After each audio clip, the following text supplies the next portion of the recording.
अथ श्री कीलकम। चंडिका देवी को नमस्कार। मार्कंडेय जी कहते हैं, विशुद्ध ज्ञान ही जिनका शरीर है, तीनों वेद ही जिनके तीन दिव्य नेत्र हैं, जो कल्याण प्राप्ति हेतु तथा अपने मस्तक पर अर्धचंद्र का मुकुट धारण करते हैं, उन भगवान शिव को नमस्कार है। मंत्रों का जो अभिकीलक है, अर्थात मंत्रों की सिद्धि में विघ्न उपस्थित करने वाला सापरूपी कीलक का जो निवारण करने वाला है, उस सप्तशती स्तोत्र को संपूर्ण रूप से जानना चाहिए। यद्यपि सप्तशती के अतिरिक्त अन्य मंत्रों के जाप में भी जो निरंतर लगा रहता है, वह भी कल्याण का भागी होता है।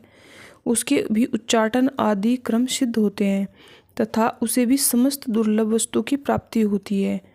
जो अन्य मंत्रों का जाप न करके केवल इस सप्तशती नामक स्तोत्र ही देवी की स्तुति करते हैं, उन्हें स्तुति मात्र से ही सच्चिदानंद स्वरूपिणी देवी को सिद्धि प्राप्त हो जाती है। उन्हें अपने कार्य की सिद्धि के लिए मंत्र, औषधि तथा अन्य किसी साधन के उपयोग की आवश्यकता ही नहीं रहती। बिना जप के ही उनके उच्चाटन आदि समस्त आभिचारिक क्रम सिद्ध होते जाते हैं। इतना ही नहीं, उनकी संपूर्ण अभिष्ट वस्तुएं भी सिद्ध हो जाती हैं।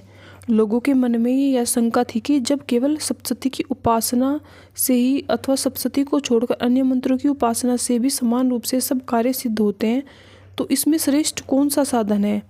लोगों की शंका को सामने रखकर भगवान शंकर ने अपने पास आए हुए जिज्ञासु को समझाया कि यह सप्तशती नामक संपूर्ण स्तोत्र ही सर्वश्रेष्ठ कल्याण का मार्ग है।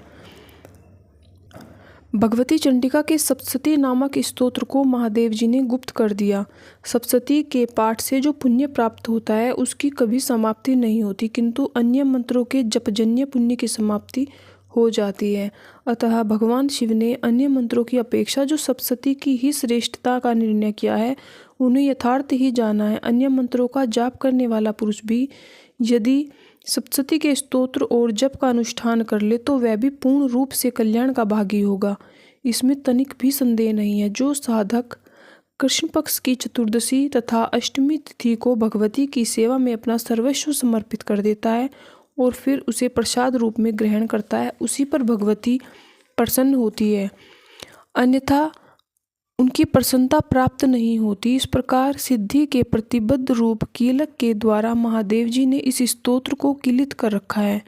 जो पूर्वोक्त रीति से निष्कीलन करके इस सप्तशती स्तोत्र का प्रतिदिन स्पष्ट उच्चारण रूप पूर्वक पाठ करता है, वह मनुष्य सिद्ध हो जाता है, वहीं देवी का सार्षद होता है और वहीं गंधर्व भी होता है। सर्वत्र विचरने रहने पर संसार में और कहीं भी भय नहीं रहता। वह अब मृत्यु के वश में नहीं पड़ता तथा देह त्यागने के अनंतर मोक्ष प्राप्त कर लेता है। अतः कीलन को जानकर इसका परिहार करके ही सप्तशती पाठ आरंभ करे। जो ऐसा नहीं करता है, उसका नाश हो जाता है। इसलिए कीलक और निष्कीलन का ज्ञान प्राप्त करने पर यह स्तोत्र निर्दोष होता है और विद्वान पुरुष इस स्तोत्र का पाठ ही आरंभ करते हैं। स्त्रियों को जो कुछ भी सौभाग्य और दृष्टिगोचर होता है, वह सब देवी के प्रसाद का ही फल है। अतः इस कल्याण में स्तोत्र का सदा जप करना चाहिए। इस स्तोत्र का मंत्र स्वर से पाठ करने पर स्वल्प फल की प्राप्ति होती है, अतः इसे उच्च स्वर से ही पाठ करने पर पूर्ण रूप से फल की प्राप्ति होती है। तो इसका पाठ उच्च स्वर से ही आरंभ करना चाहिए, जिसके प्रसाद से ऐश्वर्य, सौभाग्य, आरोग्य, संपत्ति, शत्रुओं का नाश, परम मोक्ष की प्राप्ति होती है। उन कल्याण में जगदम्बा की स्तुति मनुष्य क्यों नहीं करते। जय माता।